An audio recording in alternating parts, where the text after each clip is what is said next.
morning and good afternoon, everyone. Please note that the webinar is being recorded, so if you wish to rewatch or share a webinar recording, that will be possible on KAICIID YouTube webinar channel. During the webinar, you're welcome to participate by writing your comments or questions in the chat, or you can also use the Q&A section at the bottom of the screen. The webinar will last for about an hour and a half, and we will do our best to pick up the questions verbally or in writing during the webinar. We also have two options today. You can listen to the conversation in English, which is the original version of the conversation, but you can also choose the chance to listen to the Spanish interpretation. So make sure you join the channel of your preferred language.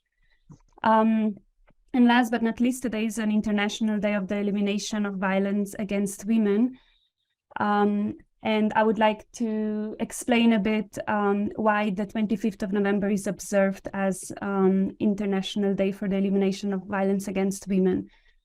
Women's rights activists have observed 25th November as a day against gender-based violence since 1981. This date was selected to honor the Mirabal sisters, three political activists from the Dominican Republic who were brutally murdered in the 60s by order of the country's ruler, Rafael Trujillo. These Dominican women fought tirelessly against the regime, and despite the fact that the leaders seized their property and put them behind the bars, the three sisters remained resilient and continued with their mission to restore democracy to their country, a battle that is ultimately cost these brave, powerful feminist women their lives. In relation to that is Unite campaign to encourage the activism to end violence against women and girls is also this year's theme for International Day for the Elimination of Violence Against Women.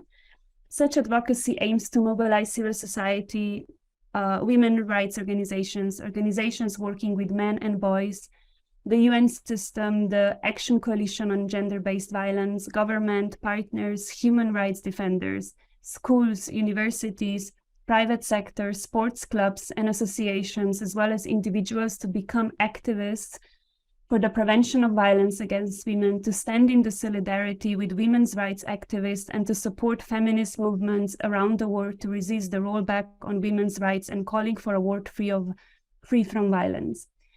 But today is also the first day of the 16 days of activism against gender-based violence, and as you may know, for this campaign, the color orange is used to represent a brighter future, free from violence against women and girls, as unifying theme running through all global actions that are part of the Unite campaign. KAICIID will join the Orange the World campaign, which highlights the universal nature of violence against women and girls and acknowledges the challenges particular to COVID-19, as well as humanitarian and conflict situations, and we invite you to do the same. I see that many people are joining from different parts of the world. It would be really great if you could introduce yourself in a chat, let us know where you are coming from and what was your motivation to join this conversation today. I will start by introducing myself. I'm Anya Pishkur, working in the field of human rights, and I have a privilege to moderate this session today. And I'm also pleased to be in a great company of our amazing speakers, Dr. Laila Al-Kafaji, elected member of Political Bureau Al-Kihmat Movement and former member of Iraq Council of Representatives, as well as former International Relations Director of Al-Kahim Foundation.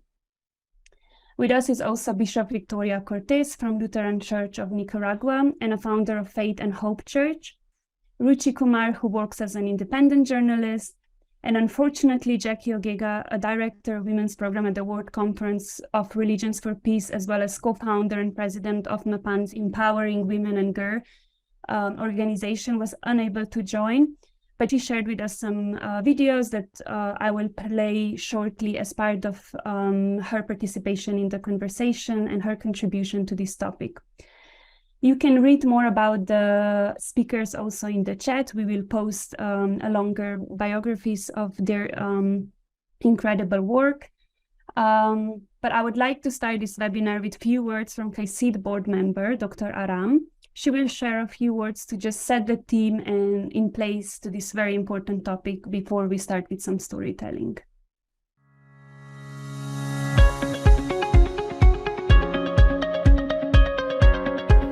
Not a day goes by when either our television screens or our newspapers don't carry a headline that points towards the experience of our girls and our women experiencing violence.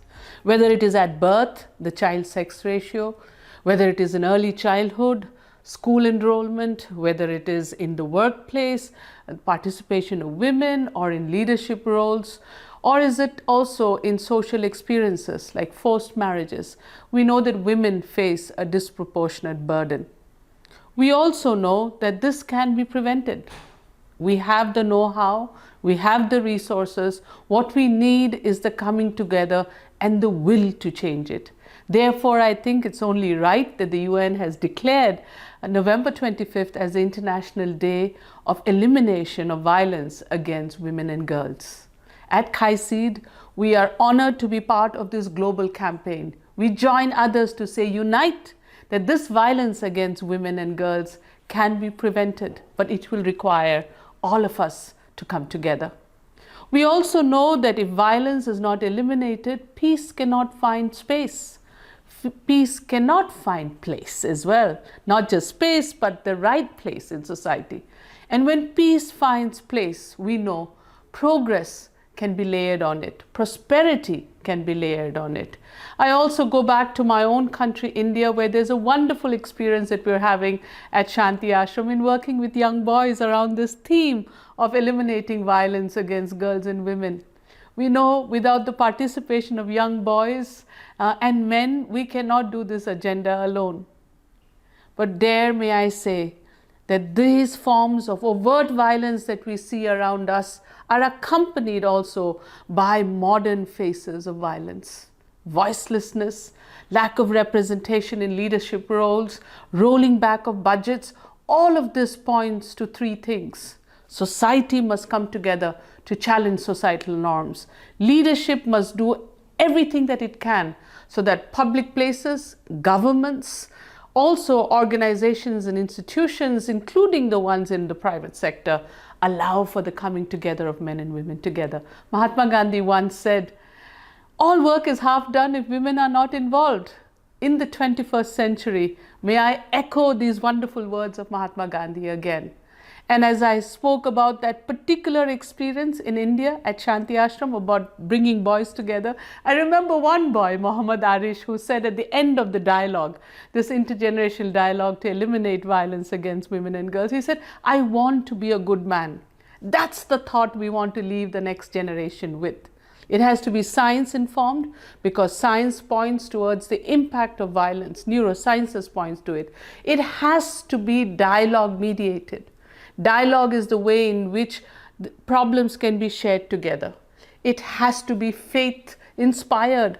Our religious scriptures, our cultural traditions gives us enough to retrieve to do things constructively.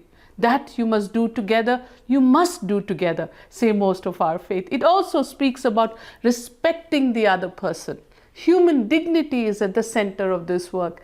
And therefore, as you listen to wonderful colleagues from around the world in this dialogue series, you will hear Dr. Jackie Ogega from Kenya. You will hear Ruchi Kumar from India, who's worked extensively in Afghanistan. You will hear from my dear friend and colleague from Iraq, Madam Laila. I hope in your mind you are finding the synergy between what society can do, what you can do, and together what we can do. At KAICIID, we believe dialogue is a very important way in building peace. And we are committed to this Orange the World campaign, but we're also committed for the long haul, working with everybody, individuals and institutions, men and women, governments and civil society organizations, so that this can be a talk of the past.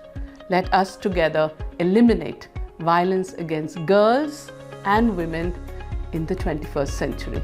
Together, we can do it. Without further ado, we are going to go ahead and get started with some storytelling. Storytelling shapes our experience and provides meaning to our existence. It is through stories that we learn and dare to imagine a better world. But it is also based on stories that we continue to justify inequalities where dominant culture narratives perpetuate oppression and marginalization. I would like to start with Bishop Victoria Cortez, why you left El Salvador and how Nicaragua became your home. Hi, good morning, you all.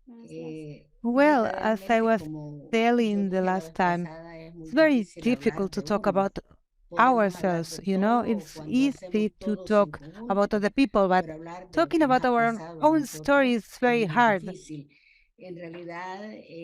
Here in Salvador, there was a civil war, and the Lutheran Church in here, we made a place for people that didn't have where to go. They came from the countryside, and we received them because, but that was something that meant being against the war. I was in charge of that shelter, and I was very persecuted, so I had to run away. I went to Guatemala, but my final destination was Guatemala because I have been 40 years living here. My story, it's a little bit hard because I didn't know Nicaragua. I haven't been there. I don't know how was it, but God is huge and powerful. So next time, the next day when I came to Nicaragua, I thought, I'm going out because if I stay in, I'm going to die. So I need to go out. And when I went out, I was walking down the street and I heard my name. I heard Vicky, Vicky. And I was like, kind of scared and happy. But there were three colleagues from my high school. They had run away. There were a lot of people that was running away. They were going to Nicaragua. It was the easiest way out. And then they were super happy. They hugged me, and they were like, "So, Lutheran Church is already in Nicaragua." And I was like, "Well, I don't know what to do." But a second later, I said, yes, yes, we are here. I was not a bishop. I was teacher at the university, but I work with women, and they thought I was some kind of bishop, and they start to talk about how they were gathering all Lutheran people, most of them women, and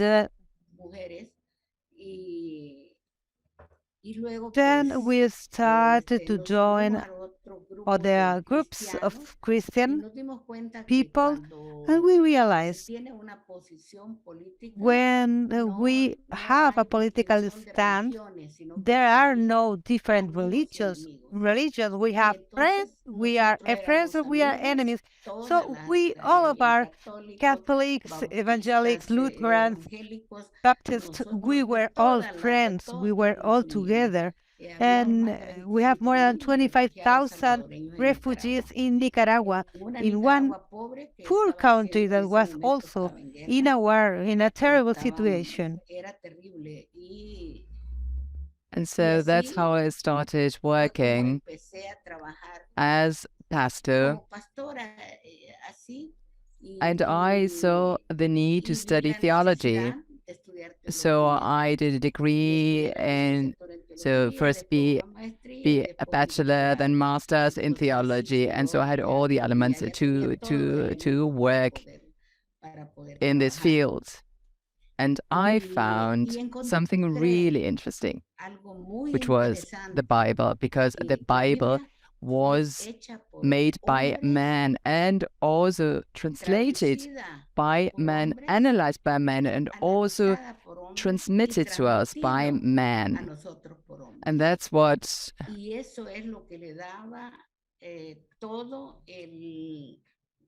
led to the fact that there was higher violence against women. So I think this really contributed to more violence against women. And in Genesis 1,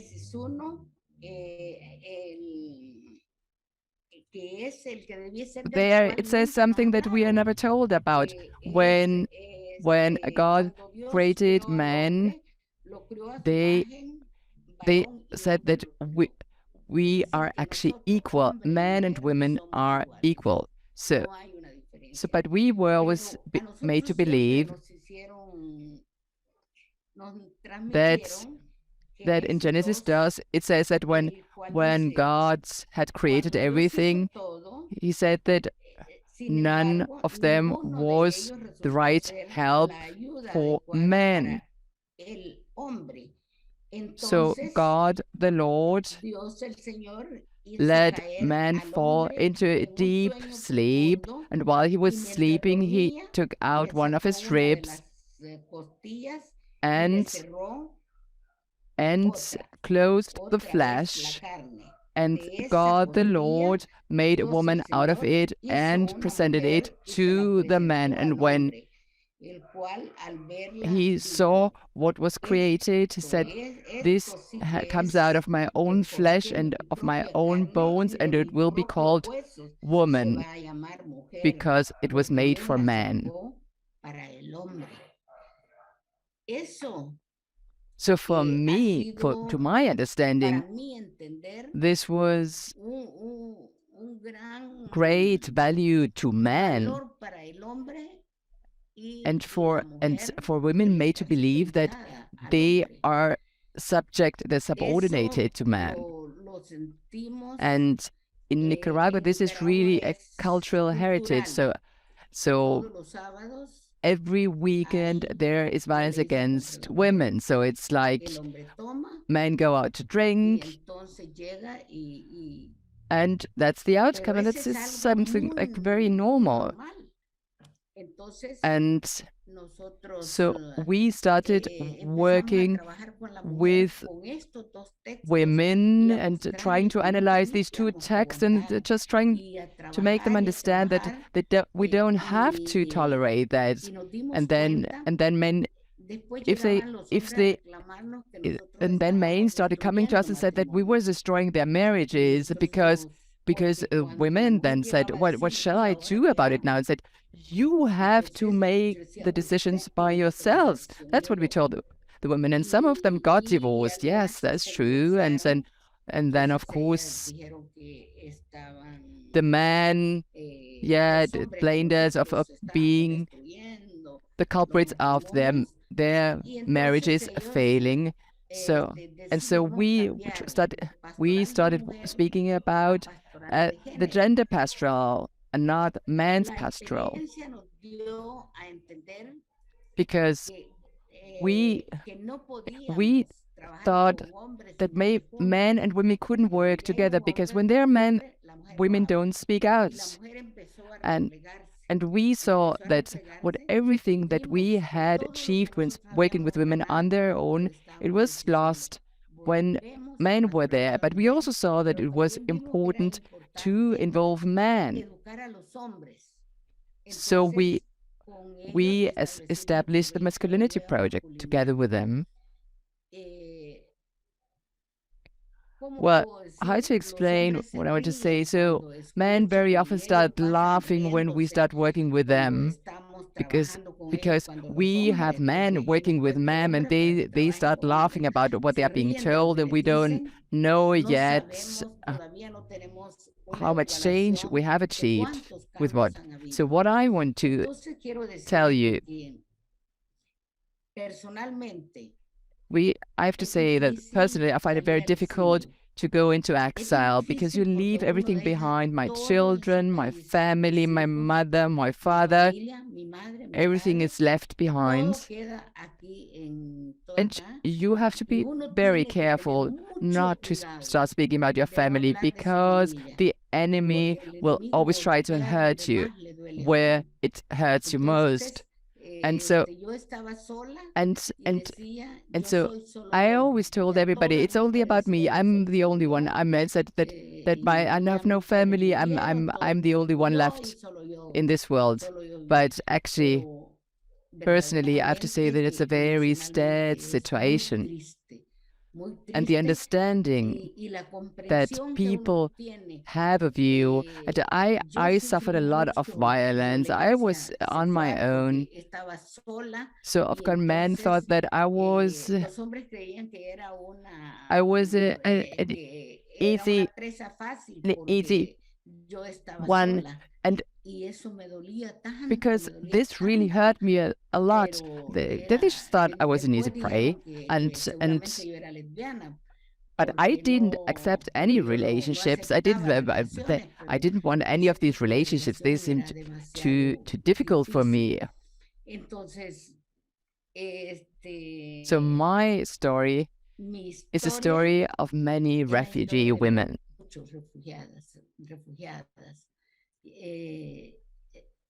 Maybe for me it was a little easier because I had studied.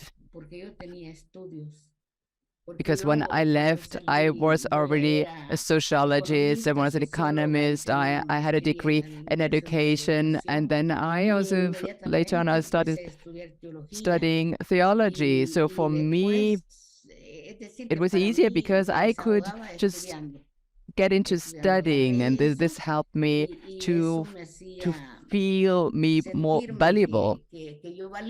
And this has always been my value, and also gave me courage that I knew that I was worth something.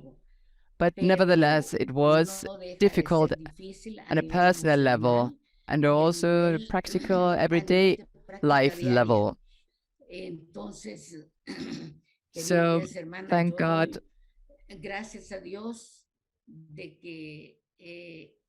this situation did make me fall like many refugees, many women refugees did.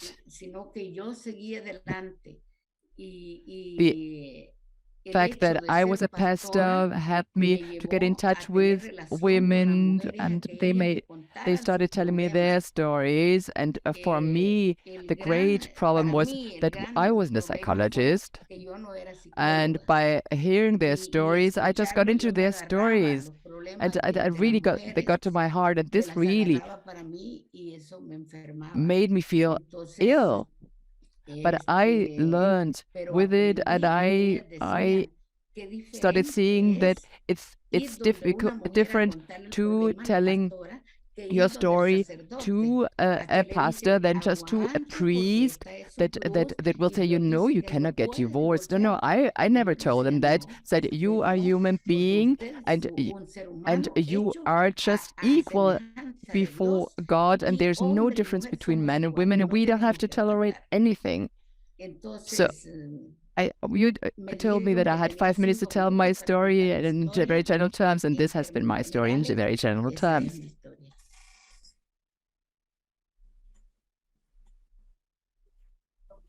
Muchas gracias, Thanks a lot. Bishop Victoria Cortez.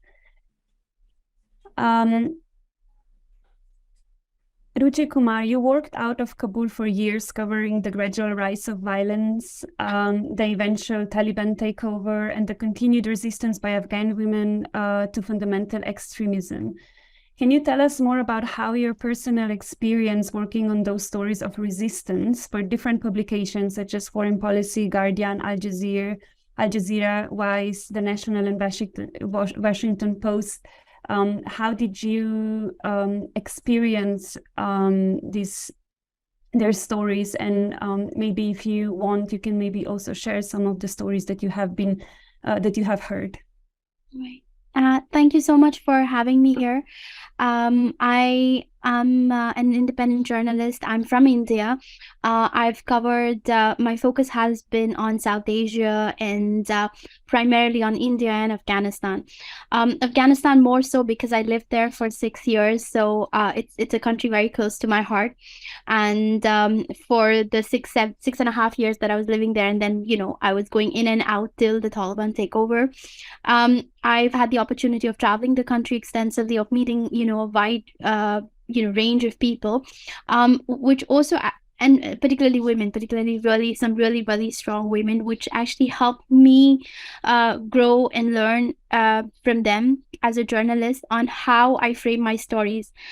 You started by saying how stories are important, and I entirely, I agree with you. We can really, push for certain narratives that empower communities through stories. And I'm not saying by any mean that I know how to do that, but I've learned a little bit along the way on how stories can empower and how they can disempower as well. A lot of times when people globally, when they look at stories from South Asia, it's always seen with a a look of sympathy, which is nice, especially when we're talking about gender-based violence. It is heartening to know that the world cares. But when the focus is always on sympathy, on sympathizing with survivors of gender-based violence in South Asia, we forget how strong they are. We forget to look at their how they are resisting.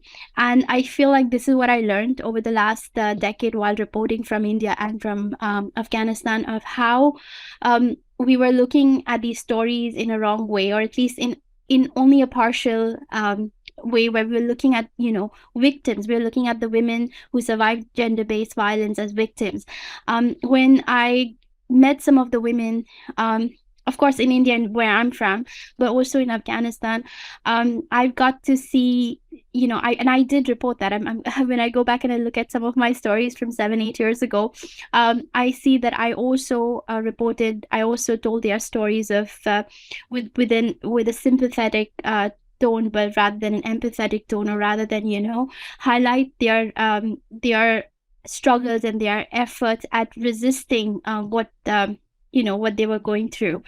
But over the years, I've got to see these women, that they're not just survivors or victims of violence. They are also warriors. They are constantly fighting. They're constantly struggling.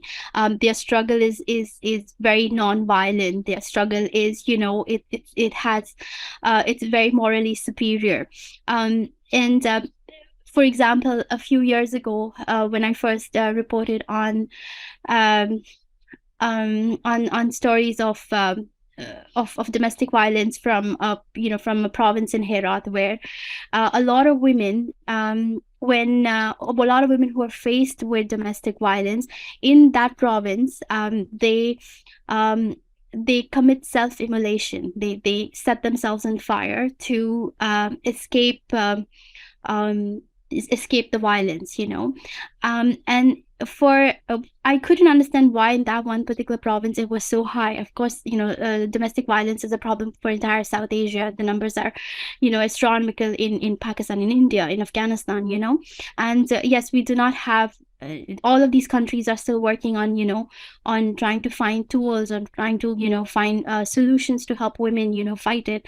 But in this particular province, we came across a very high number of cases of women who would do this, which was very brutal, very painful, and they would still do it, and a lot of them would not survive.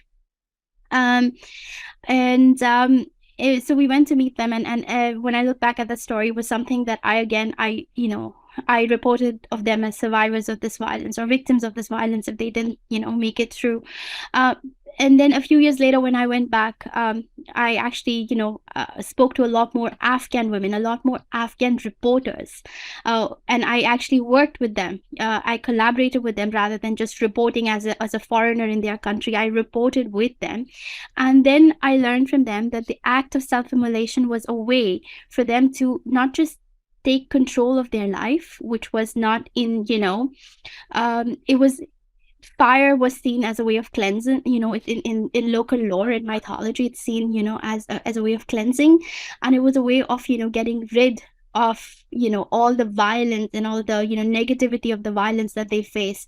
It was it happened so frequently because this is how like in Herat is very close to Iran, where there was a lot of Persian influence. So Persian lore actually talks about death, or talks about fire as a cleansing ritual.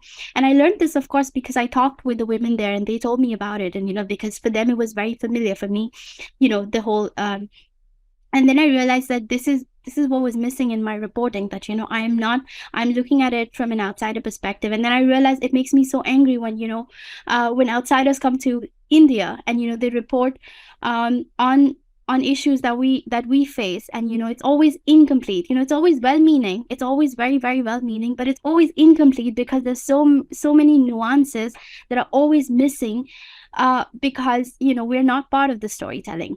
And I think it was around the time I started making conscious efforts to either collaborate with Afghan journalists, if not just women, and make sure that every story has women's voices in them, so that we are hearing more of the story, and not just what I am witnessing, because what I'm witnessing is clearly not everything. Because I will never truly understand, even though there are a lot of regional similarities, cultural similarities in the region. I'm sorry, there are a lot of cultural similarities in the entire region.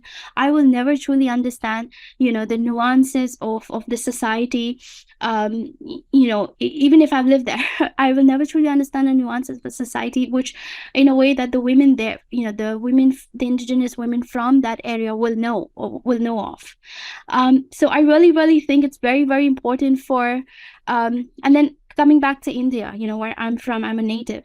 But again, India is so diverse, and the problems that women face in one part of the country are similar to, but not exactly the same, in a different part of the world. How women are seen, in one part of our country, versus how they are seen in a different part, are also so different, because cultures change, and how in certain societies are more matriarchal.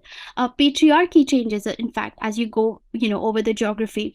And so even within my own country, I cannot truly represent the voices of the women of India, because there's no way I can understand what women in the South go through, because I'm not from there, or women from the far east, in the northeast, because I'm not from there, and they are the way patriarchy influences their cultures, and patriarchy influences cultures everywhere, and how it does that, and how those women resist it, is so different. And I think that was something that's really, that I'm really that I feel very strongly about right now. But despite this diversity that I'm talking about, there is this whole common thread of how patriarchy influences what are the actions or the cultures, and similarly how it influences the violence that's inflicted on women in these regions. There's a common thread, and because of that common thread, I feel like there is something that's tying us all together. There's something that's tying women in India to women in Pakistan, or from women in Pakistan to women in Afghanistan, and similarly from women in Afghanistan to women in South American countries. There is a common thread that's tying us together, and I'm sure there's a lot more I have to learn, but I always feel that our solidarity could be a lot more stronger than it is right now. We're not fighting as one. We're not resisting as one. We're resisting in silos. And I really want to be able to I really hope that the stories that we tell, the stories as journalists that we tell, and when we tell them together, when we tell them in collaborations, if an Indian and Afghan journalist can come together and tell a story of things that matter to us the most, I really feel that we could work on that alliance, and and that solidarity, which I think is in my opinion could be a solution of sorts, or something that empowers our resistance. If we could just come together, if we could just care just as passionately about about the women in our neighborhood, women in our region, women in our the continent, women across the continents. So yes, I do. These are some of the things, some of the issues that I feel is very I feel these are more urgent now than ever before, particularly when talking about South Asia, is because of the recent changes that have happened, the recent political changes, and one of that is the rise of the Taliban and them controlling Afghanistan. We did not, as a journalist who spent a lot of time covering the region, we did not see it coming. We were not we were probably hoping, we were probably being too optimistic, thinking that the society that Afghan men and women had built would be strong enough to be able to resist such a takeover. But it wasn't. But the thing to look at right now is how despite that, Afghan women are still resisting. That how, there's a lot of social changes that have happened, a lot of political changes. Women have been basically erased from political life. Women have been more or less erased from public life, or there's an attempt to. But just because they have been erased doesn't mean they've left. They are still there. They are still fighting for those spaces. And it's really important that we resist with them, or we provide solidarity to them. We provide platforms to them. We talk about their stories, and as much as important as it is to keep the focus, keep the highlight, the camera on Afghanistan and what the Taliban is doing there, it is also just as important to amplify the voices of women who are inside Afghanistan, or those women who got out, and are trying to still make an impact. It is and the only way of doing that, the only way of continually amplifying women's voices, is to offer them solidarity, is to think of them as a sisterhood. It's not, these are not just Afghan women who are resisting. It could happen to anyone, and it we need to basically, it is happening in Iran right now, something similar, where women are resisting again. And it is really, really, and while women are resisting in Iran, it's very interesting. A lot of Afghan women are also stepping out in the street. They're protesting outside the Iranian embassy in Kabul. To think of that these women are facing so much violence and torture and mental and physical ppressure from the Taliban. And yet they will step out every day to protest, but they will also step out for the Iranian women, for the Iranian sisters. And that's amazing, that they would do that. And I feel like we also need to offer the same kind of solidarity to, women resisting everywhere. Essentially, yeah, that's what I had to share. If anyone has any questions, I'd be happy to answer. Thank you, Ruchi, and thank you for highlighting the resistance of their struggle, of the women, that are not just only survivors but also warriors, and how it's important to ensure the ethical and more comprehensive storytelling, and being careful when amplifying certain voices that are more inclusive. And I think we can maybe later in this webinar discuss how we can increase the solidarity that you mentioned, and how we can ensure that there is a collaboration when amplifying different voices, and with a great example of Afghani and Iranian women at the moment. And I would like to move now. I think Dr. Al-Karfaji has difficulties to connect, but as I mentioned before, Jackie Ogega shared with us a video of her story.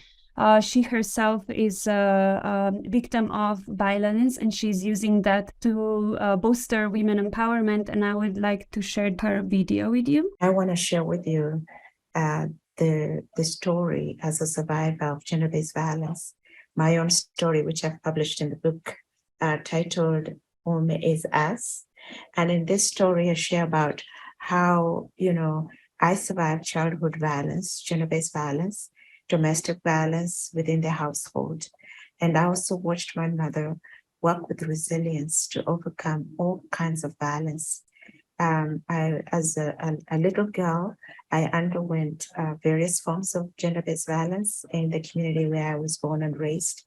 And those included female genital cutting, domestic violence, psychological and social abuse, because we were denigrated as little girls, that we were less human, we were othered.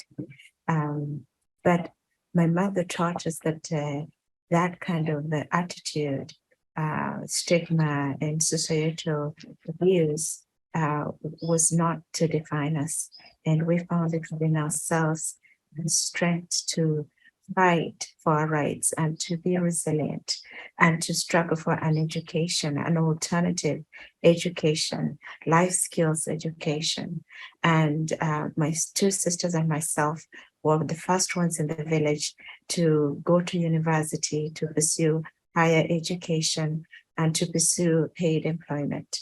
And I use my story to, work for organizations such as Mpanzi to mentor young women and to also support women who are survivors of gender-based violence to know that they can overcome it with resilience, with their own voices, with agency, and that they can bring about transformation, not just for themselves, but for the entire communities in which they live. So Mpanzi Empowering Women and Girls, Inc. is a very small organization. We reach about 20 young women, supporting them to get an education, formal education, but also provide them with life skills on how to survive, and thrive within communities that other them, that make them less than human, so that they can have their own self-confidence and that they can build resilience and collective and even individual agency.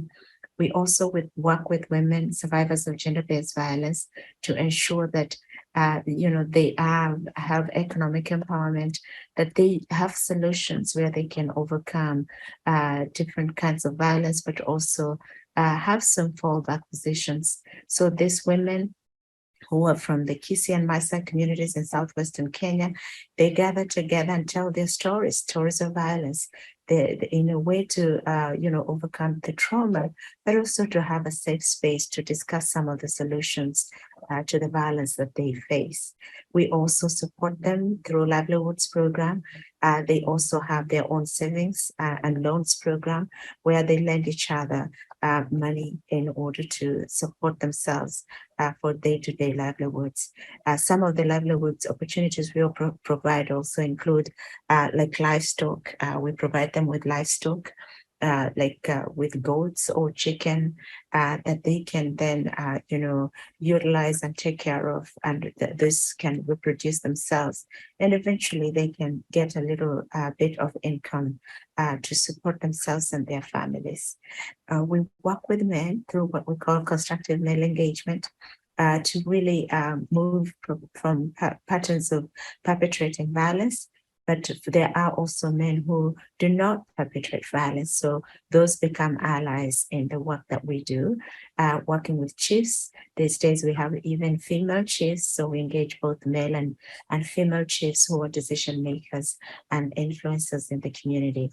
We also mobilize faith leaders to ensure that they speak openly and become allies advocating for the end and elimination of violence against women and girls. I also have an announcement that Dr. Al-Kafaji will not be able to join because she's really struggling with her connection. She will record her contribution and it will be added to the recording that you can maybe rewatch then on KAICIID YouTube channel. Thank you very much. First, I want to thank you to give me this opportunity to voice women who been politically violating their rights. I'm not the first woman in my class. I was one of 6 women in my class because I choose to be in electrical engineering in Baghdad University. And as you know, electrical engineering is a very hard subject, and I was one of very few women in engineering, let alone in electrical engineering. So I was one of 5, only 5 or 6, if my memory is still fresh.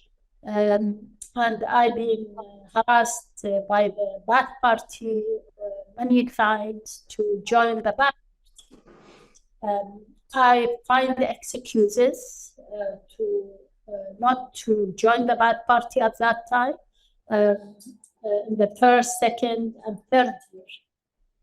I get excuses as I'm busy, my sick, and my health, I can't commit to these things. And as a woman from a family who been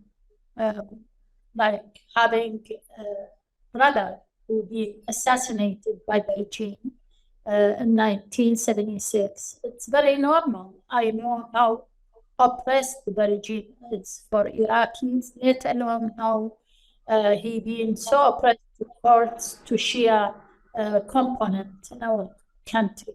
And that doesn't mean he's not also pressing other component in our country. But severely, it was courts and share. When I refused totally to join the Ba'ath Party, they asked me to sign a paper which stated that I would be executed if the government realized that I'm joining any other party or any other organization or group or activists. When I asked, this is very dangerous because like anyone could tell wrong information and I will be subjected to this severe sentence. They said, no, you have to sign it. You will not go out of this room unless either sign it or you will be taken to the arrest. So basically, I've been forced to sign that paper, and after maybe 2 months, I graduated from university. I'm being hired because central employment by the government. After 3 months, I've been hired as engineer. The government men came to that, and I've been arrested from my working place. And I've been arrested on the Women's Day on 8th of March, 1982. How coincident for me. And it was not just me and other female from different places, but I was the only one to be arrested from that office, and the only accusation for me is refusal to join the Ba'ath Party. Also because I was visiting the sister of our high authority religious leader who's been later assassinated. Him and his sister, Sayyid Muhammad Baqir Assad, Bint al-Huda. The remarkable name for her is Bint al-Huda. Both of them, they've been killed and assassinated by the regime. So I've been arrested, I've been subjected to 6 months of torturing, different kind of means and mechanism of brutal torturing. As a young girl, I never crossed my mind that I heard the stories about torturing people, but it never crossed my mind that I'd be one of these or to be treated this way. So I've been hanged in the ceiling, I've been subjected to electrical shock, I've been verbally, physically, in that places, animal will not be treated this way. And then they took me to a place where 120 people were there in a 3x6 room. I stayed there for almost 4 or 5 months. And then they took us to a revolutionary court. I been sentenced for life in prison, where no lawyer to defend me. The only lawyer that was named to defend me in front of the court, he claimed that I should be hanged because I was categorized to be against the state, against the regime. At that time, he verbally asked the court that me and other girl and young student from same university should be subjected to execution. I've been sentenced for life in prison, and then they took me to a prison. Find myself not by myself, but with many female doctors, engineers, farmers, young girls, from courts, from Shia, Sunni, KAICIID. I find one lady with her baby. And to my shock as well, I consider myself to be lucky, because I find ladies who been sentenced to be executed. And these ladies taken on Sunday or Wednesday to Abu Ghraib prison, and they go and don't come back because they've been done for no reason. None of them have gun or bomb or anything, except that they refuse the bad part.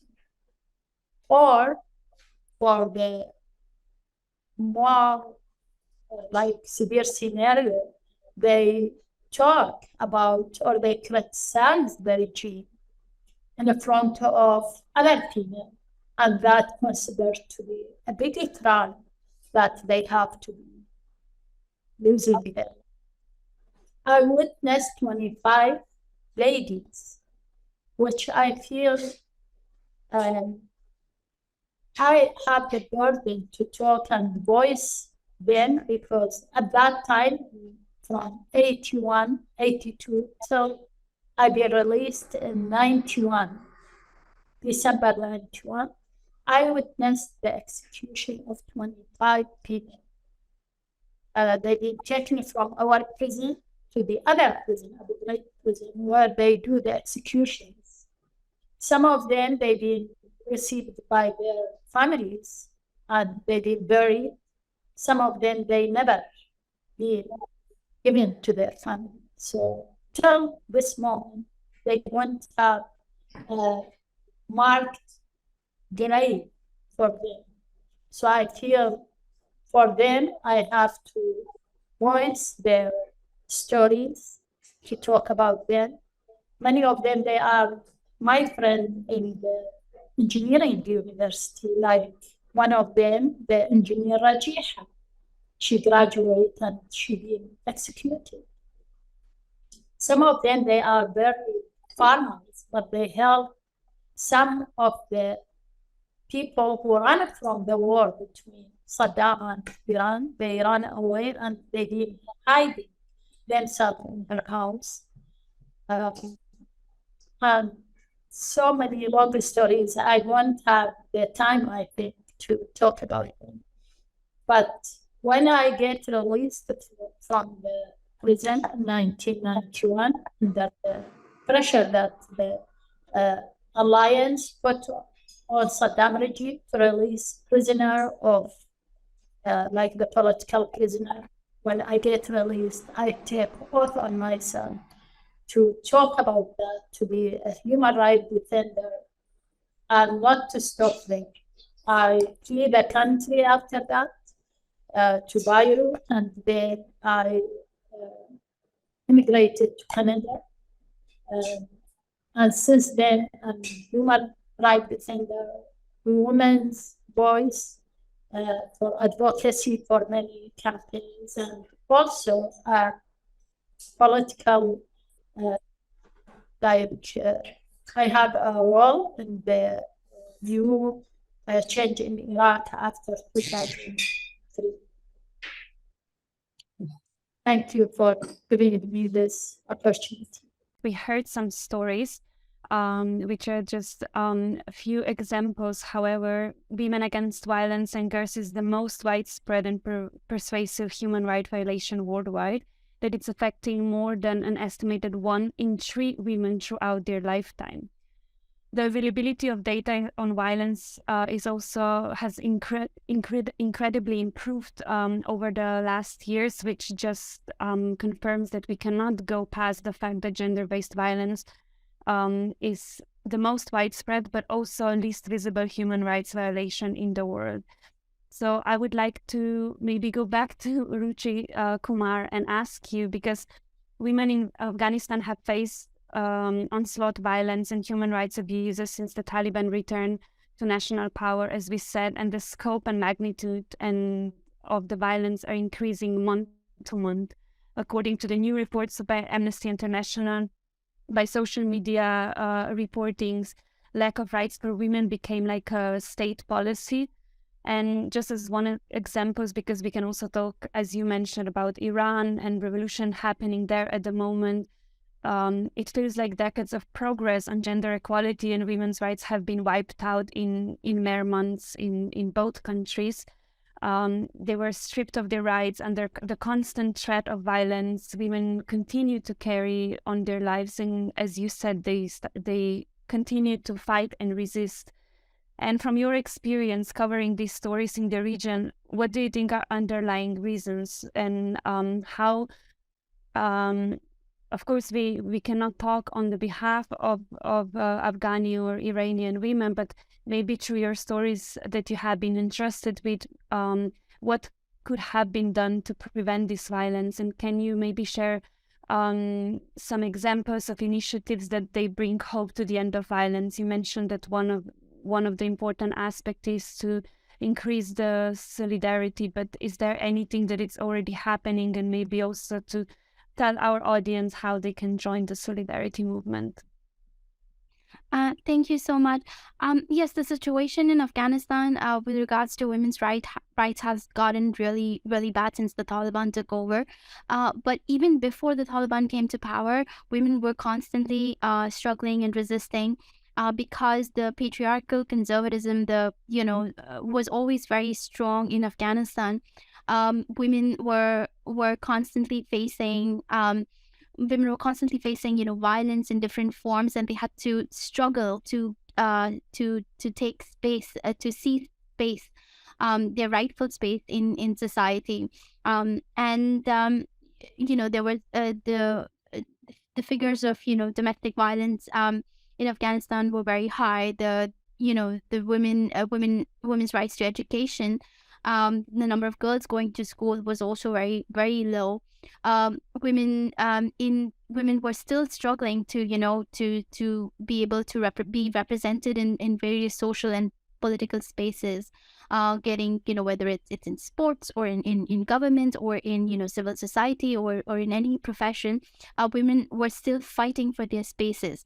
The only difference is that before this there was relatively some amount of freedom that they had, where they could actually they had more space, I would say, but they never really truly had freedom, but they had more space to resist. They had more civil space in the civil society to be able to resist, and they had managed to make several gains, including, for instance, one of the things was that forced virginity testing all virginity testing, I would say, is forced, but this was something that they protested for years together, and I think in 2019 they managed to secure a presidential decree banning virginity testing in Afghanistan. It was all because of their constant constant advocacy, protests against it. There were gynecologists and doctors who actually said how it wasn't effective and how it was violating women's spaces. And there were human rights activists who contributed this advocacy. There were female doctors from all across provinces who contributed to this kind of advocacy, which eventually saw into them getting it banned. That kind of space for that kind of advocacy is what has gone. What they have lost. Of course, they've lost a lot, but the ability to be able to fight against the system has gone. Plus, the second thing that's come is that the system is now more and more increasingly being designed against them. So the laws are very anti-women. The Taliban laws right now are very anti-women. The Taliban will not allow women who are or girls who are in high school go to school anymore. They come up with excuses like saying that, oh, the schools need to be gender segregated, blah blah blah. But the thing is, schools in Afghanistan were always gender segregated. So there a lot of the excuses do not stand. And here's the thing: when someone is interviewing the Taliban on this subject, if they are not very familiar with the situation in Afghanistan or the situation that existed in Afghanistan before this, they will not be able to counter the Taliban on these important issues. Like when the Taliban say that the schools are shut because, schools for, older girls need to be gender segregated, there needs to be, it's essentially an Afghan woman who can actually point out and tell them that they always were gender segregated. This was not this was not an issue of this is not an issue. This has never been an issue. And here's the thing: then sometimes they tell you that it's only the high schools that are gender segregated. The high schools that are banned. Which will resume, soon. They say, but it's been over a year and a half now and hasn't resumed. And the universities aren't. But here's the thing: if the girls aren't going to high schools, if they're not graduating high schools, how are they going to enroll into universities? And if they're not going to enroll into universities, you're basically saying they'll not be able to, able to gain skills or, be trained for certain professions that where women's presence is absolutely necessary, but also in other professions where women want to be a part of, including things like, journalism, including things like medical or, whether it's teaching or anything at all, like architecture. Women want to be, women have ambitions and they want to be part of, building their society. And this, by cutting them off right at the high school, the Taliban is effectively making sure that the generations that come, will not be able to participate in society in the way they want to. And so yeah, I mean, there are many women who are resisting in different ways. They're protesting on the streets. They are very, and that's very, very brave of them, because they face the threats of violence. They face threats of arrest. Many of them are arrested. When they are arrested, they are tortured, they are abused.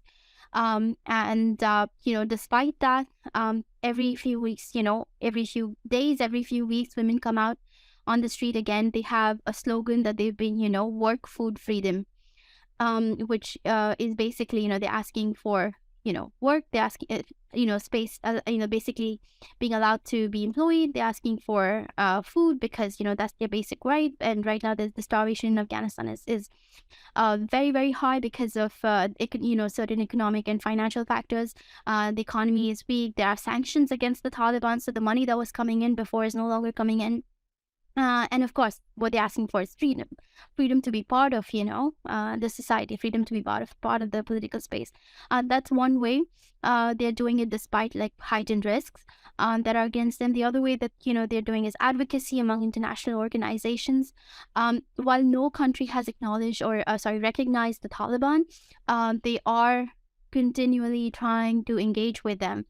Which is fair, because a lot of countries have done a lot of good work in Afghanistan. A lot of agencies and international organizations have done really good work in Afghanistan, and Afghanistan is right now in a terribly a crisis situation with starvation and humanitarian crisis, things like that. So of course, there's some way that there has to be a way to get aid out to the people of Afghanistan.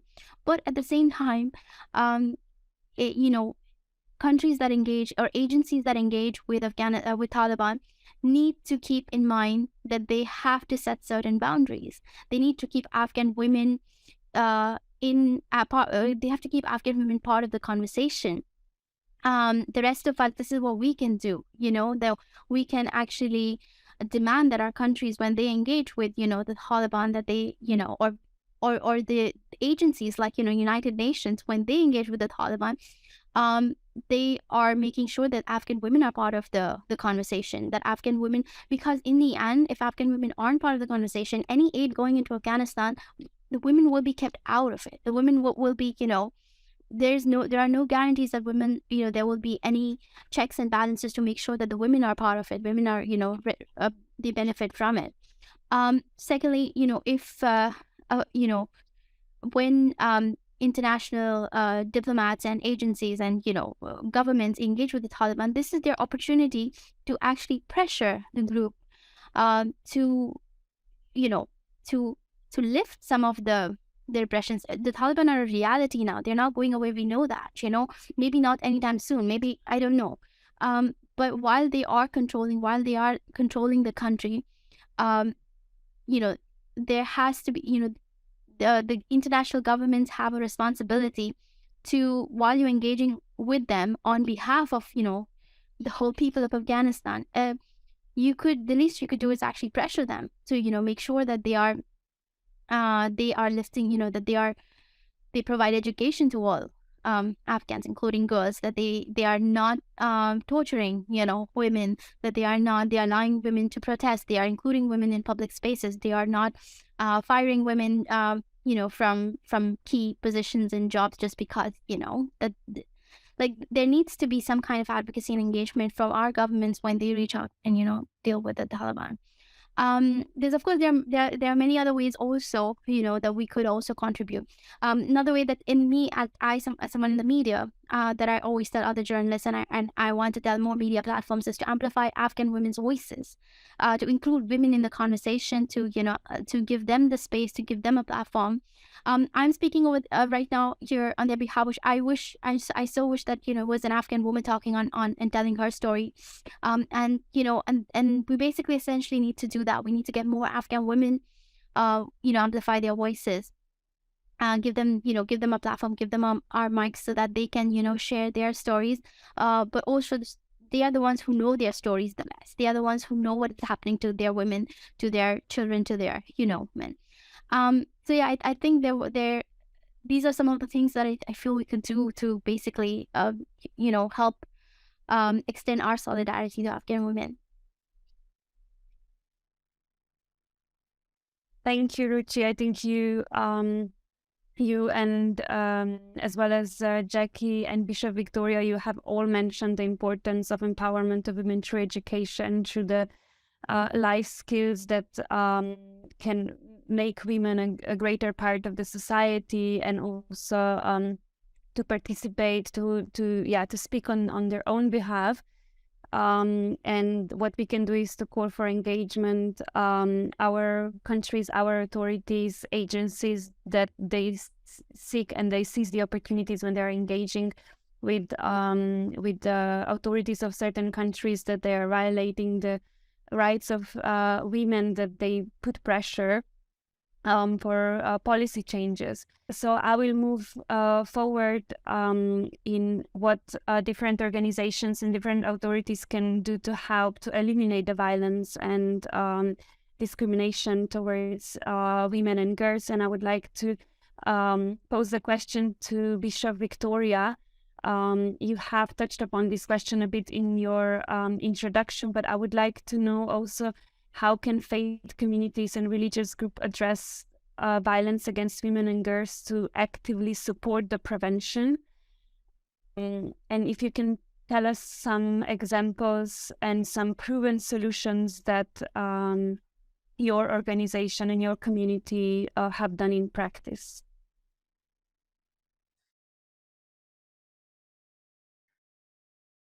Thank you. I think there is a difference between as Christians and the ones working in the civil society, but I think actually it's the same. We as Christian women, due to the fact that I'm like the only one around here being a woman bishop, is makes me different, because if men go to a meeting and they said they use the male one, bishop, the bishop, and they don't say woman bishop, but they say just bishop. And so actually I don't care, but it's just what to be taken into consideration. And as I said before, we think that the most important thing is to empower women. And we did it through the Bible.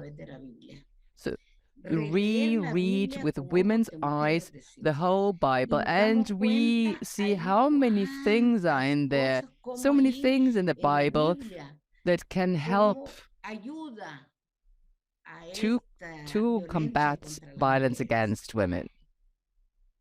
Even in the Gospels, that's really beautiful, because I think the most beautiful part of the Bibles are the Gospels, and there Jesus even says that women's work is invisible. So and it's so like we never see what women do in the Bible. So it's maybe just in it's very small letters we see what women do. And then when Jesus was crucified, it was the women there fighting for him. So for us, it is really crucial to have a new way of reading the Bible and with women's eyes, as we say. So just see everything differently, and it's also important to understand the Bible in a way of how Jesus spoke to the women, and even like the woman that was to bury her son, and she actually had nothing to do with Jesus, but it was not that she addressed him, but it was Jesus addressing her, because she was a widow and her son had died, and she was a completely lost soul. So our work is to work with the Bible, because this teaches us that the most precious thing that we have is to see that women and men are just the same, that there is no difference, and the difference doesn't come from God, it comes from the machist societies or the machist communities that we have.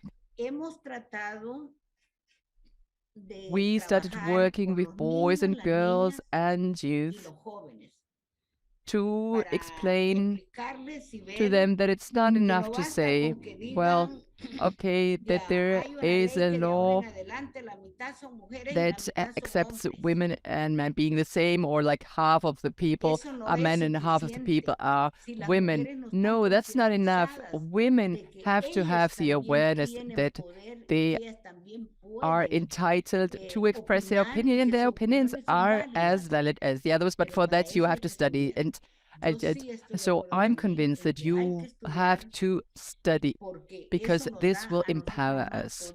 It will give us more power to refute what men say. And very often I was told, well, we don't have any women. Do you want to join our board? And actually, it's offending. It's just, well, you are a woman, so come on to our board. Because we need women. But it's I want to join the board.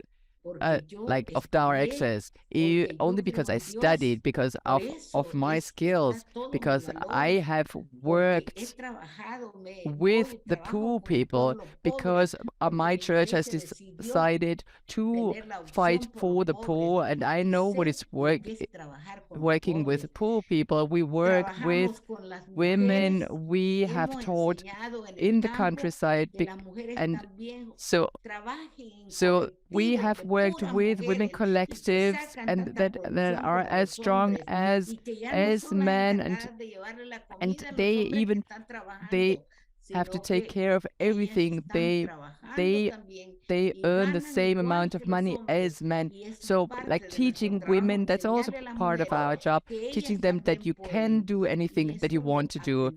So we have to start teaching that to boys. They have to respect girls, and girls have to make themselves respected. And this really makes a difference. And thank God, since I started working in church, I've never had a girl getting pregnant, and because in the past it used to be even at the age of 10 they got pregnant, and thank God. So now we know that we we want to get scholarships for the girls, because it's not enough just to be poor and accepted. No, you have to struggle to really get further, and we try to work hard and support them, and that's how and we have to see how we can get scholarships where we don't get as many as other churches. Well, it depends how you get it and how you offer scholarship. You can only get a scholarship if you have good grades, and not only because you're poor. Yes, we are poor, but we have to prove that we are capable of achieving things and doing things. And I think that for us, it is really, really important to empower women starting from early childhood. That's where we have to start working with them, so that boys and girls understand what that they are to be respected. Muchas gracias, Bishop Victoria. It's really important. It's really important that we are also mentioning in this conversation the responsibility and the role of boys and young men in the education, and how to engage them in the conversation, and how to make them our allies on the long haul. I asked the same question as I asked Bishop Victoria, Jackie, and I will share her response with a video.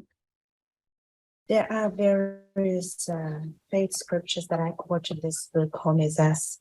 And one of my favorite ones, which is a path for transformation for me as a survivor of gender-based violence, is a quote from the Bible, Christian religion, which says that there is hope for a tree, for even if it was cut down, it will sprout again, and its sprouts will never cease.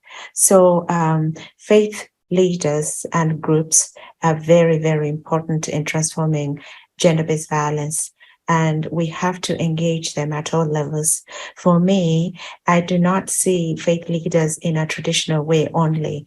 Of course, faith leaders within structured faith communities, like religious male leaders, imams, priests, and so on, are very, very important. And in communities where there are female leaders as well, having those faith leaders who have authority speak about and against gender-based violence, talk about things that prescribe, living in harmonious relations within a family and a community. That is very, very important information that they should provide to people who practice their faith within their congregations or within the groups of worship that they have. But more importantly, I think faith is transferred by very, very important people that we often don't see, who are faith leaders within families and communities, women of faith. My mother was a woman of faith, and because of her faith, she taught us to have faith in ourselves, but also have faith in things that were beyond us, in a community that did not believe in us, in a family of men and other people who did not believe in the worth of a girl. My mother gave us faith, and she gave us faith in ourselves, but also faith in something transcended, spiritual faith, where we knew that we were made in the image of God, that we were beautiful, and that, no matter what people said, that we were really worth of life and of every human right.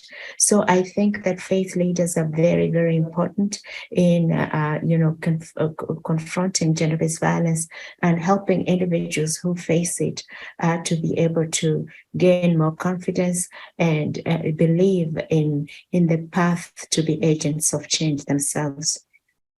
Now, at Mpazi Empowering Women and Girls, we work with faith leaders, both those in formal structures, but also those in informal structures, or rather those women of faith that are not recognized as faith leaders in formal structures. And we work with them by, using religious texts, asking them to look at religious texts that condemn gender-based violence and to utilize them to fight, against gender-based violence and eliminating all forms of gender-based violence. We also work with faith leaders to look at, religious scripture that may be misinterpreted, to also transform those religious texts that otherwise, may be viewed as violence against women, and to help people to change their perceptions and views about those forms of violence. We work with faith leaders by mobilizing their communities. They have large resources within the community, both human and social structures. So those become platforms for them to be able to, eliminate different forms of violence. Religious communities are also organized in networks. They could be networks of women of faith. They could be networks of just followers of different faiths. And those platforms are very key in ensuring that, we utilize them to prevent gender-based violence. No one could deny there is a phenomenon of violence against women all around the globe. And that's one of the targets in the United Nations is how and what and which mechanism and who's to be involved to find the root cause and to put the mechanism to reduce that, not to stop it, because it is a gradual process. And there are different causes for that. Some of it, like the policymakers not aware about, some of it, the lack of education for women themselves, some of it using religions to be one of the reasons to abuse these women under the slogan is this is religious, which is none, as of my awareness, none of any religion will be agreed or give the green light for abusing women. It's the opposite, because religions should treat men and women as human beings.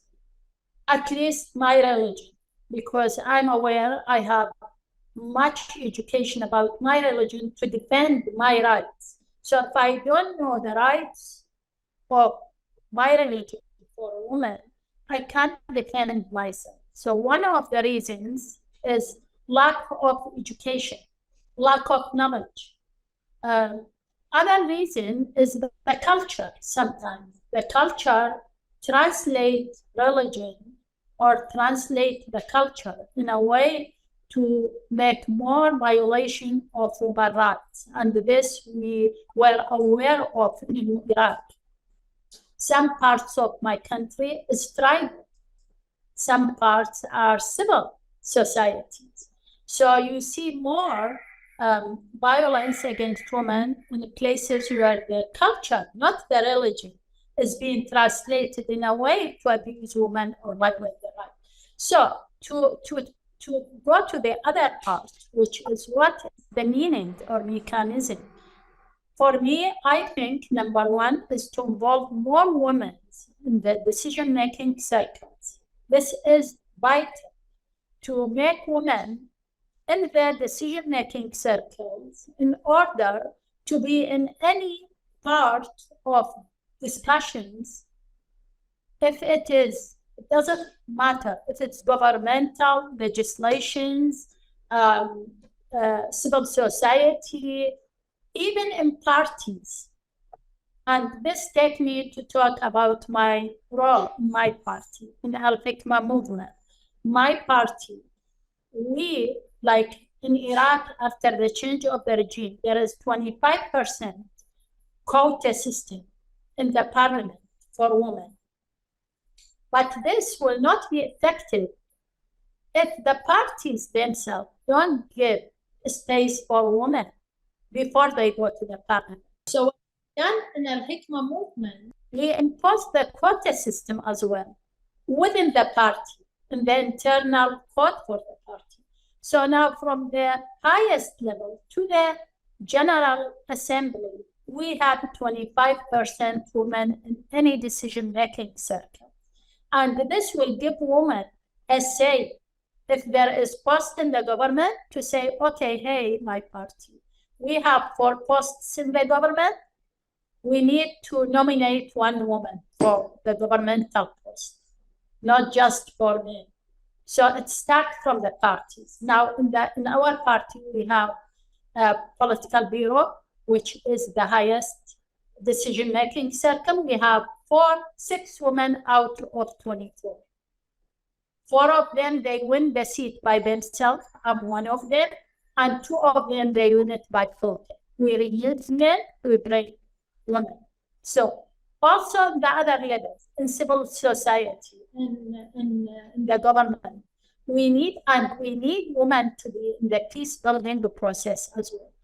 We need women to be in the electorate because we need her to supervise the votes when women be nominated or to be run for campaign for election. Saying that will help to prevent and to change the environment which encourage violence against women. Also, we need initiatives. Maybe the other question will help us to go through process of initiatives to change the norm of society sometimes, to help women to change the situation in that place. After the change of the regime, the first step was in our country is to write a constitution. And writing constitution is not something easy.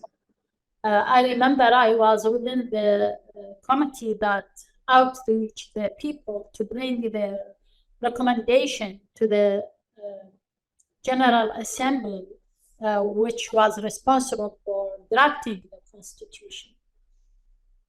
And in the constitution, because of the culture that I talked about, which is tribal sometimes, or sometimes religious, or sometimes ethnic group, or sometimes because Iraqi society is unique with the mosaic of the society. We have Kurd, Sunni, Shia, Yazidi, Sabi'i, Shabak. We have different, some they describe it as a boutique of flower, different smell, different colors. This diversity is very rich for the society, make it unique, but at the same time, you have to manage this diversity, not to just agree upon it, but to smart managing that diversity. So in the constitution, it's been I'm talking about the women, it's been put in the constitution since then to make it easier and give windows for women to voice their ideas and thoughts. We put the caucus in 25%. There were people who were against, people who's with, but thanks God we put it, and this being a big challenge, but it's been stated in the constitution since 2004. Since then, some people, they would say, oh, it's just filling the blank. One time I was 26 to 2010, I was a former parliament member in the first parliament that we ran. And some people, they would say, oh, women just to fill the blank, but by quota. It was hard for many women to win the seat by themselves because it was like a closed list, not open list. Because it's the first experience. So it wasn't a real campaign for women or men, but people criticize women more than men. And I said at that time, for the people whose colleague in the parliament who say, oh, women just filling the blank, they come just to, and there were 75 women from the 200, I think I remember 228 at that time, seat in the parliament. I said, yeah, but how many men? Like, why put shed light just on women? And you say some women, they just from the block and they don't talk. How many? They are 70. How many out of these 70 just from the block? Why you don't shed light on the remaining, which is the majority? How many of those men are not even talking a word during the 4 years, and they are just filling the block? We just been bullying women, not men. It's not fair. Since then, situation did really improve, because when you give window or you open a gate for women to voice themselves, people start to get used to some women who talk, like they see them as leaders, they express their ideas, they defend some issues which is important for their society. Since then, women start to win the seat without voting. We have women who win seats with 60,000 votes. And let me tell you, these women not from Baghdad, these women from tribal cities in Samawa, in Nasiriyah, in Basra, they compete with men and they win the seat. We have, I'm not saying all of them, I said some women, they start to get the trust of their tribes or society, and they start to win this seat, competing with their men in that area. So this is one of the techniques. Some people criticize the quota, but it's not to stay forever, but it will give power for women to voice themselves and to gain that trust from their society. That's one of the initiatives. Number two, yes, we have violence against women in Iraq. Nobody could deny it. We can't blind our eyes from that. But we have to use all means and mechanisms and the values in our society in order to prevent violence against women. One of the things that we done in our organization is the initiative of Islamic Day for Anti-Violence Against Women. Many people, they will say, oh, some violence being committed under the curtain of religion. So we approach our high authority, because our society, 90% at least. So we went in the sacred city of Najran, and we said, like this phenomenon, it makes us as religious leader, like for women, being in a different side, because many things being said that it's committed under the name of religion. So they asked us, what do you need? We said, we need to have a simple, like a religious leader in our history who is Zainab, the granddaughter of Prophet Muhammad. We take that event when she's being taken a prisoner of war after her brother Imam Hussein being killed like 1400 years ago, and taken as a prisoner of war with her child from the household, and taken to the tyrant regime ruler at that time. So we took this day as Islamic Day for anti-violence against women to encourage men not to commit violence against women in their houses. It doesn't matter, their sisters, their daughters, their wife, and treat them well if they really claim they are religious, because it's not accepted by their religion to be harsh or abusing the woman in the household. In parallel with that, we run a campaign for educating our women about their right in their religion. So it's religion, education is a very important need to prevent the violation against women. And number three, the legislations. You mentioned in the questions, there are some legislations that it's from the old regime. and defending the abuser, not the victim. So we have to run campaign to amend these legislations. And that's one of the means that we're running in the parliament or civil society. We have heard about personal stories and we have heard about possible causes and preventions. And on moving forward, different story or one personal story can be a reality of many people. We need to find a way forward that it's comprehensive and that can be a solution for different communities around the world. And I would like to set one of the last questions to each of the panelists. And this is looking forward to the future. So how does the future without violence look for you? And why societal and even more important policy changes are required to envision such a future for everyone, especially women and girls? Maybe we can start with Ruchi and then Bishop Victoria. Thank you. To me personally, like my opinion, I think a future without violence is basically where women have equal roles in society. I feel like just the absence of women from any part of society in itself is violence. The violence does not have to manifest it does, but it does not always have to manifest in forms of actual physical violence or mental torture, but just the fact that women are missing from any space in society that they want to be a part of.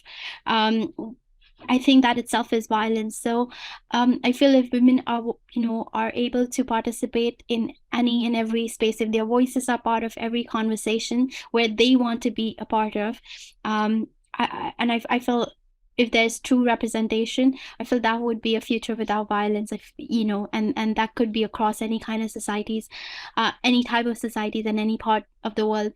And I feel like that's something in common with across the world. And like I said earlier, and just sort of repeating myself, is if we could possibly have a sisterhood where we can actually empathize, because a lot of our stories are very similar, while the nuances may be different. A lot of the common themes of our struggle are very similar. So if we can build or grow stronger in our sisterhood, I feel that's one way to reach that future that I think of, the one where we are part of. If we can basically help each other up in a way to be part of a future where there is no space where women are not a part of. Thank you, Ruchi. And Bishop Victoria, the same question for you. How do you envisage the future without violence, and what kind of societal changes and policy changes are required to envision such future? In my opinion, by trying to envisage a world without violence, it's like an oasis in the desert, It could be wonderful.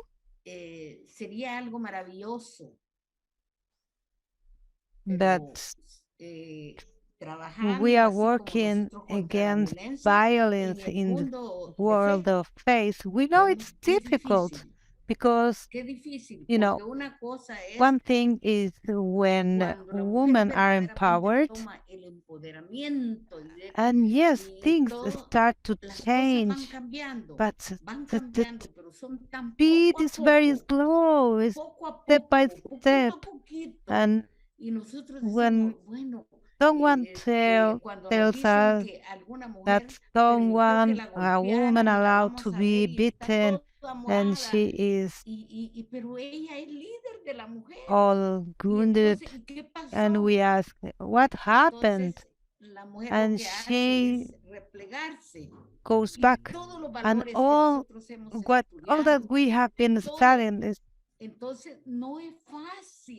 It's not easy. Society requires structural changes to give more space to women.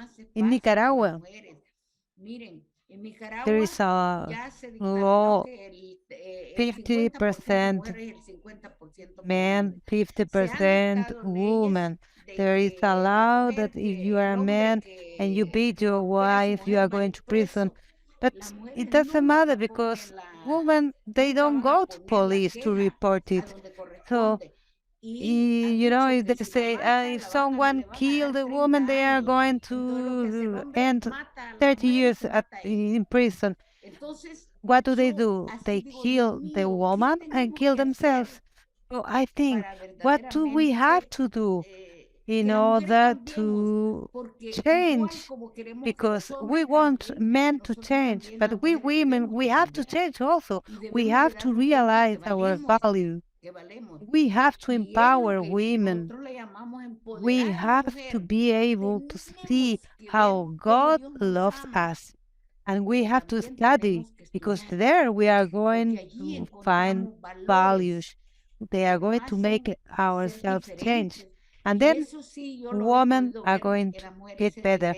People, women that go to university and graduate, they are completely different are the ones that couldn't study.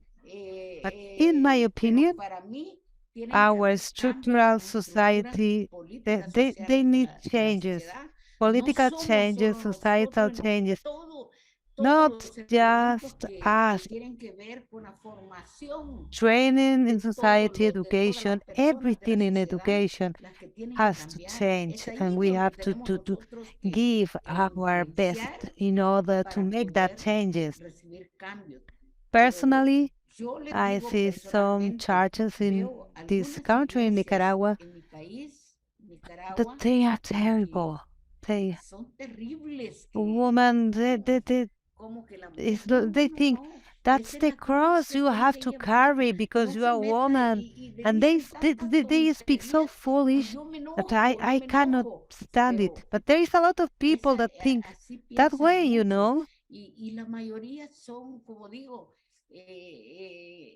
Almost 95% of charges are directed by men, and it's so hard to talk to them. It's still very difficult to talk to them. We have to change. My hope is to be able to change that. That's why I fight every day. But I think who needs it the most, because that's part of the violence. We know economics plays a huge role in violence. So we need to empower women in order to give them independence, financial independence. They have to earn their future. We give loans to women in order for them to be able to start a future, to not be dependent on men. So for me, it could be wonderful, and that's my daily fight. I don't know who, but someone said we have to be gathered, we have to be united. Thank you for being for being here invited as a religious woman. I would be always be invited because I'll be always ready to step up because only united we will win.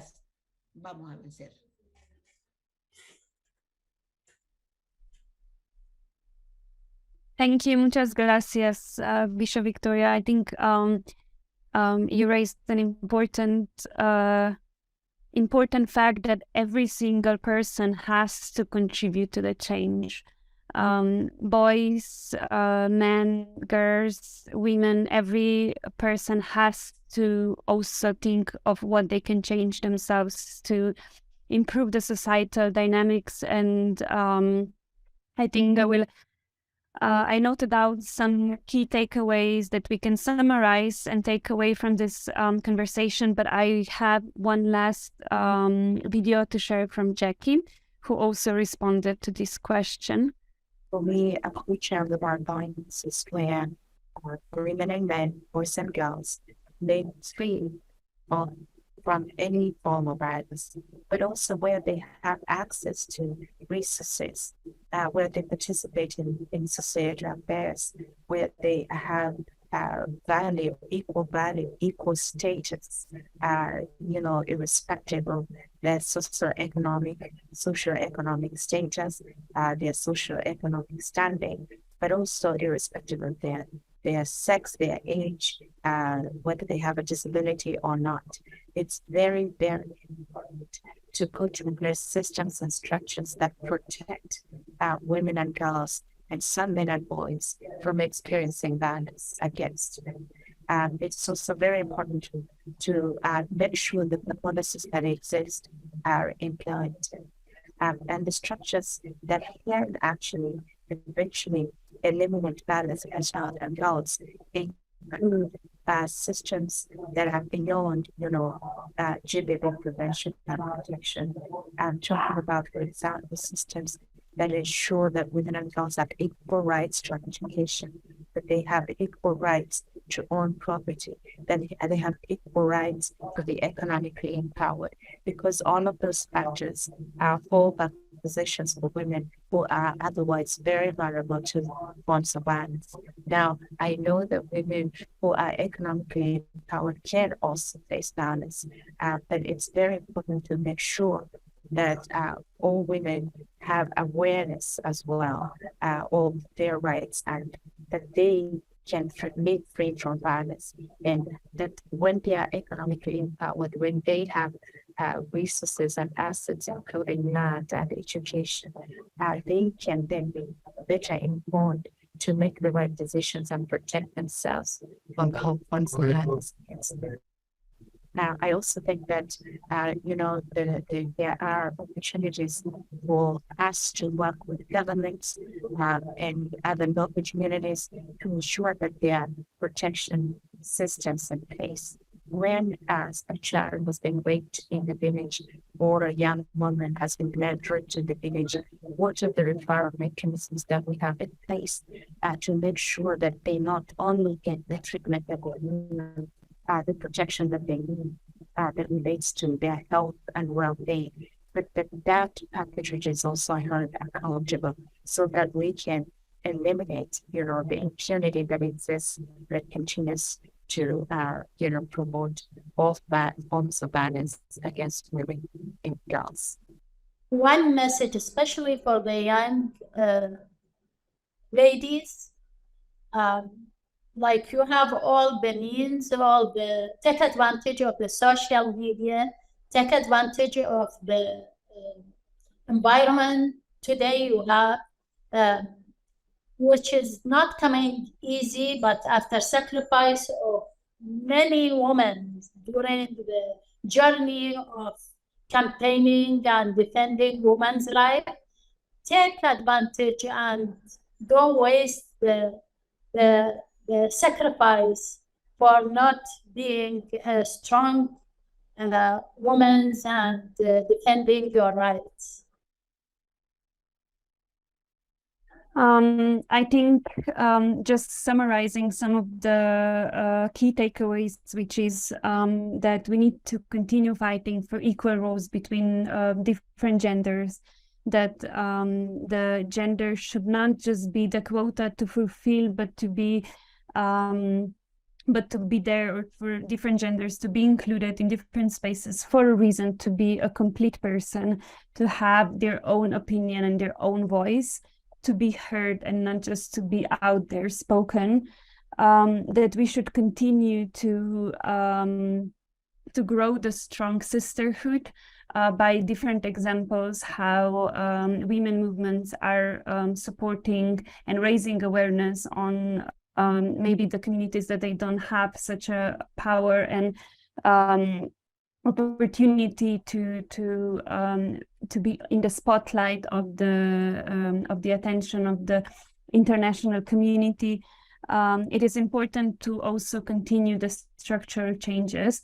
There are many policies that are already in place, but they are not implemented, which is also really important to keep highlighting those policies, that they are in place, that they are there to be used, and that they are there to protect different communities, different genders.